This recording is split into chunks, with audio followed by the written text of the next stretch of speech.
بسم اللہ الرحمن الرحیم۔ السلام علیکم ورحمۃ اللہ وبرکاتہ۔ رونگٹے کھڑی کر دینے والی حدیث۔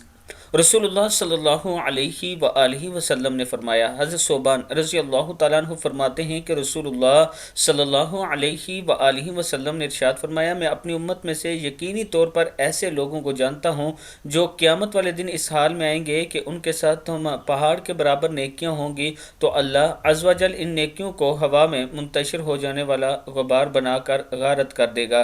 تو ثوبان رضی اللہ تعالیٰ عنہ نے عرض کی، اللہ کے رسول، ہمیں ان لوگوں کی نشانیاں بتائیے، ہمارے لیے ان لوگوں کا حال بیان فرمائیے تاکہ ایسا نہ ہو کہ ہم انہیں جان نہ سکیں اور ان کے ساتھ ہو جائیں۔ تو رسول اللہ صلی اللہ علیہ وآلہ وسلم نے ارشاد فرمایا، وہ لوگ تم لوگوں کے دینی بھائی ہوں گے اور تم لوگوں کی جلدی ظاہری پہچان اسلام میں سے ہوں گے اور رات کی عبادت میں سے اسی طرح حصہ لیں گے جس طرح تم لوگ لیتے ہو، یعنی تم لوگوں کی ہی طرح قیام اللیل کیا کریں گے، لیکن ان کا معاملہ یہ ہوگا کہ جب وہ لوگ اللہ کی حرام کردہ چیزوں اور کاموں کو تنہائی میں پائیں گے تو انہیں استعمال کریں گے۔ ابن ماجہ کی حدیث ہے۔ اللہ تعالی ہم سب کو ایسے لوگوں سے دور رکھے اور ایسے اعمال سے دور رکھے۔ السلام علیکم ورحمۃ اللہ وبرکاتہ۔